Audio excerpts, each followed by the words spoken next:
Hello students, welcome again in our YouTube channel. Vijay sir, we are going to discuss about the next topic is fluorine, the anomalous property of fluorine. हमारी fluorine के anomalous properties के बारे में हम बात करेंगे। क्या चर्चा रहेगी एनोमलस प्रॉपर्टीज को लेकर के? एनोमलस प्रॉपर्टी के बारे में अगर हम बात करें तो मैंने आपको बताया था जो सेकंड पीरियड अपना है boron, carbon, nitrogen, oxygen, fluorine, ये वाले एलिमेंट है। इन एलिमेंट्स की अगर चर्चा की जाए तो ये एलिमेंट्स सेकंड पीरियड में सिचुएट करते हैं और यहाँ पे क्या नहीं है? डी ऑर्बिटल नहीं है, ठीक है। दूसरा यहाँ पे क्या नहीं है? इसका साइज बहुत छोटा है। तीसरा high ionization enthalpy, d orbital small size, high ionization enthalpy, d orbital not available. यहां लिख देता हूं मैं,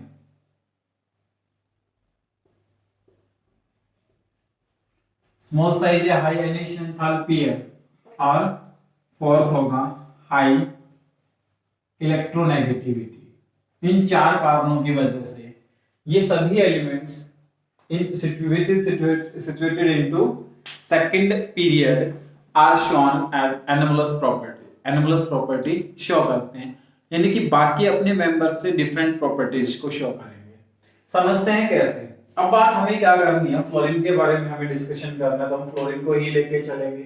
तो फ्लोरीन क्या है, इसके इलेक्ट्रॉनिक कॉन्फ़िगरेशन की तरफ अगर एक नजर डालें तो फ्लोरीन 9 नंबर एटॉमिक नंबर के साथ पीरियोडिक टेबल में सिचुएट है। इसकी जो इलेक्ट्रॉनिक कॉन्फ़िगरेशन अगर हम देखेंगे तो 1s2, 2s2 and 2p5। s के अंदर इलेक्ट्रॉन 2 है, p के अंदर इलेक्ट्रॉन 5।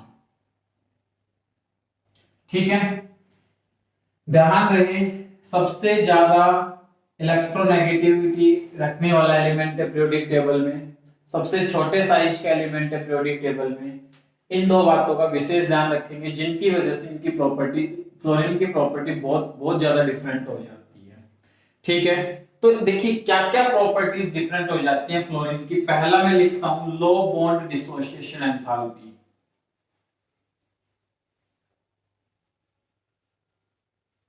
लो बॉन्ड डिसोसिएशन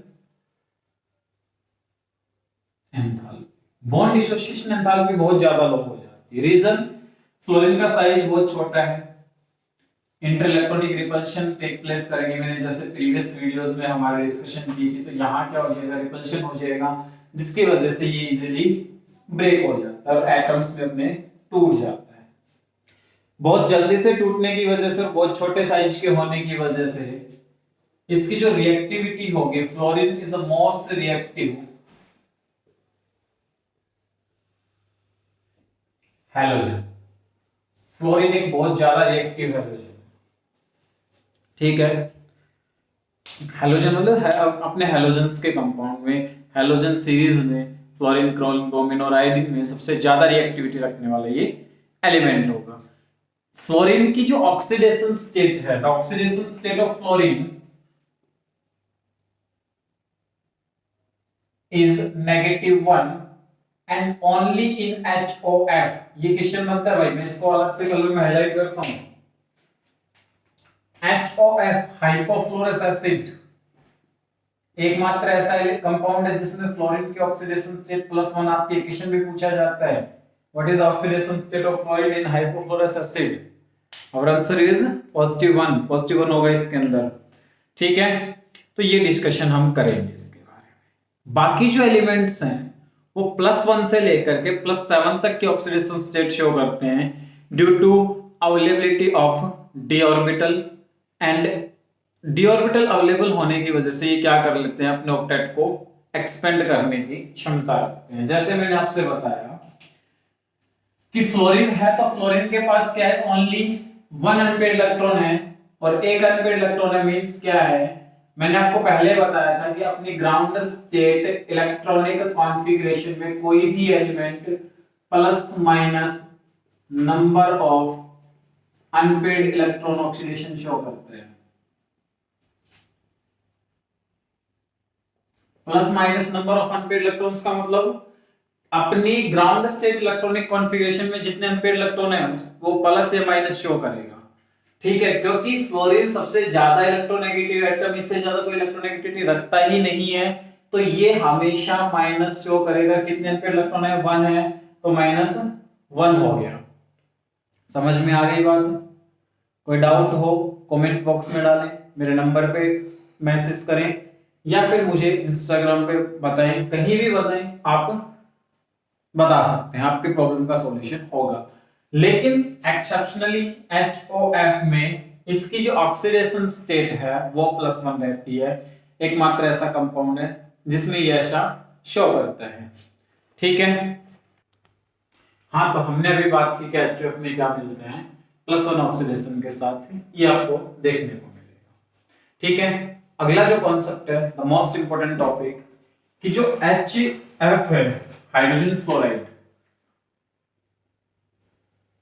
देखिए ये एक तो हाइड्रोजन बॉन्डिंग क्रिएट करने की क्षमता रखता है, क्योंकि फ्लोरीन है इसके अंदर, तो हाइड्रोजन बॉन्डिंग रहेगी। हाइड्रोजन बॉन्डिंग की वजह से this compound is found in liquid state at room temperature.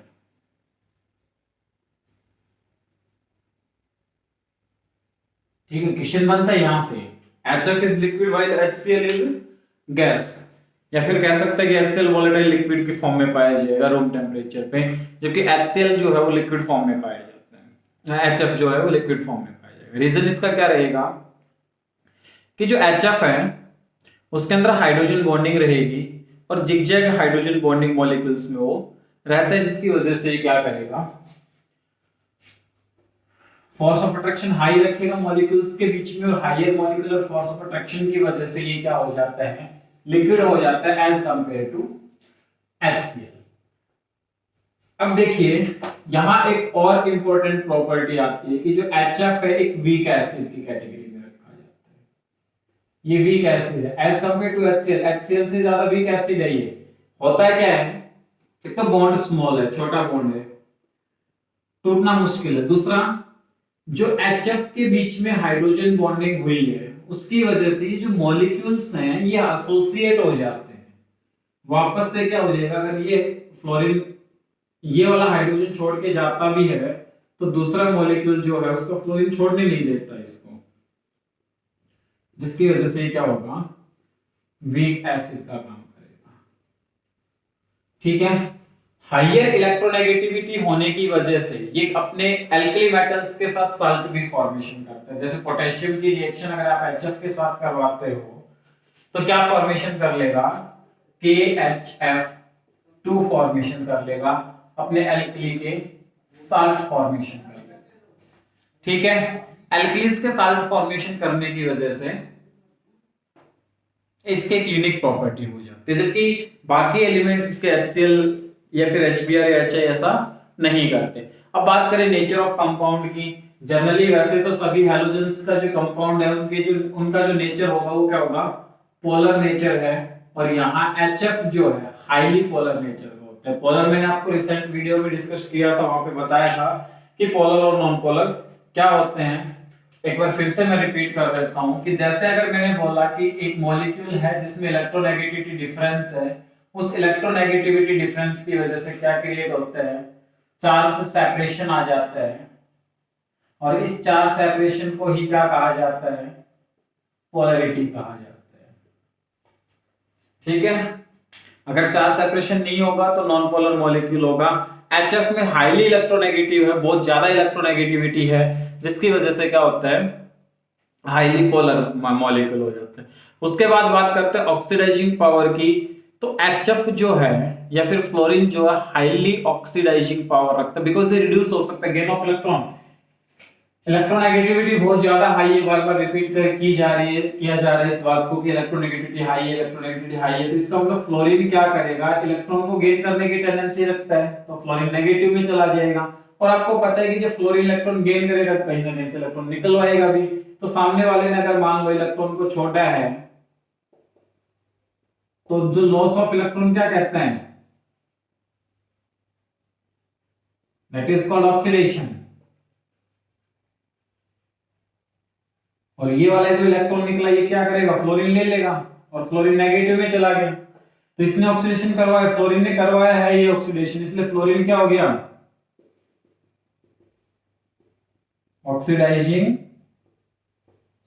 Agent हो गया। बहुत आसान है, इतनी ज्यादा डिफिकल्ट नहीं है केमिस्ट्री, बहुत इजीली समझ में आ जाएगा आपको। और जिन्होंने 15 ग्रुप 16 ग्रुप पढ़ लिया है, 17 खत्म होने वाला है, 1 या 2 क्लास में 17 खत्म हो जाएगा और जल्दी ही इस यूनिट को भी खत्म कर देंगे 30 क्लास में, यानी कि अभी 21 के अबाउट चल रही है, अभी शायद आज का लेक्चर 22 होने वाला है, तो 22 यानी कि 30 क्लास में आपकी पी ब्लॉक एलिमेंट खत्म हो जाएगी। सबसे लंबी यूनिट, सबसे ज्यादा स्कोरिंग यूनिट है, ध्यान रहे। सबसे ज्यादा एक्सेप्शनल क्वेश्चन यहाँ से पूछे जाते हैं, यूनिट के लास्ट में आपसे कुछ एक्सेप्शनल क्वेश्चन के बारे में डिस्कशन भी किया जाएगा, ठीक है। इसी के चलते हम अपने अगले टॉपिक पे चलते हैं, reactivity of halogen acid. Halogen acids की रिएक्टिविटी क्या होगी, बिल्कुल हैलोजन एसिड्स आपस में रिएक्शन करेंगे। एक रिएक्शन के थ्रू आपको समझा देता हूं कि सोडियम सिलिकेट जो है Na2SiO3, सोडियम सिलिकेट,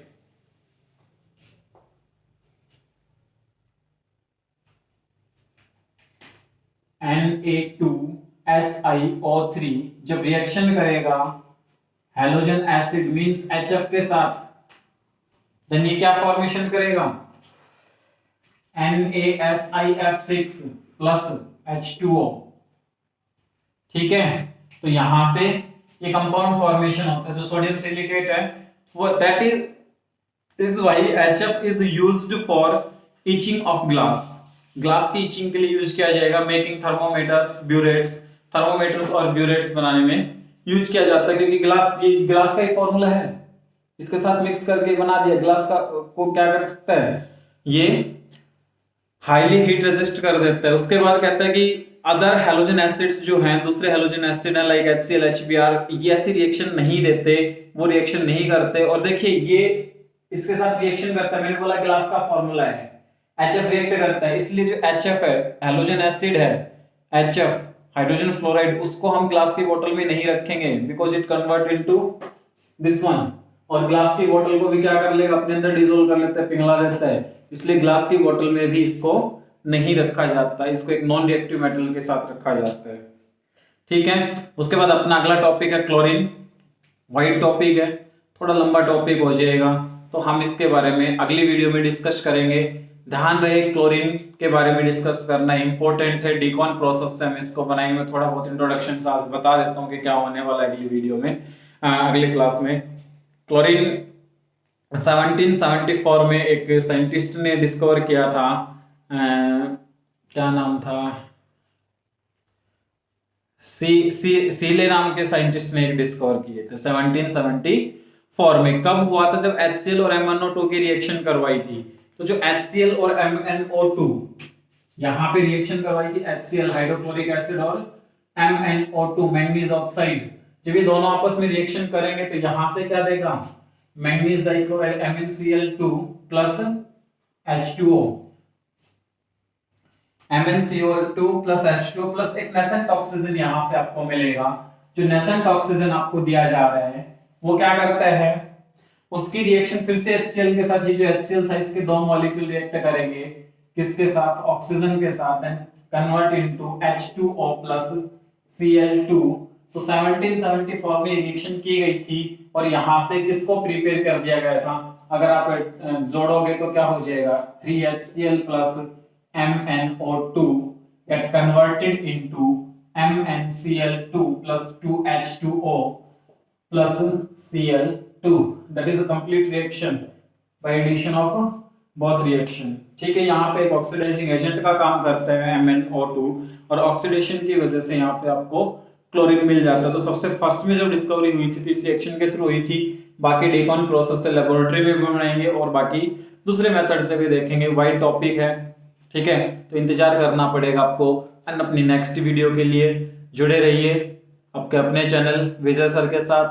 लाइक कीजिए, शेयर कीजिए, सब्सक्राइब कीजिए, जितना ज़्यादा आपका सपोर्ट मिलेगा उतना ज़्यादा आपके लिए बेटर और बेटर करने की हम कोशिश करेंगे, कर भी रहे हैं।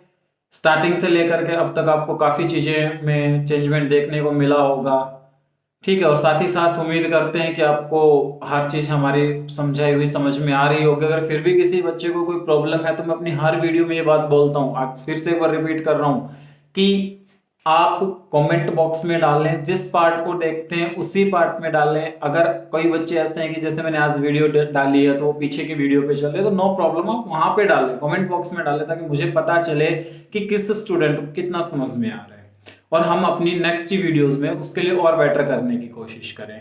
ठीक है, तो once again like, share and subscribe, and don't forget the bell icon, hit the bell icon, and continue your study. ठीक है, ओके।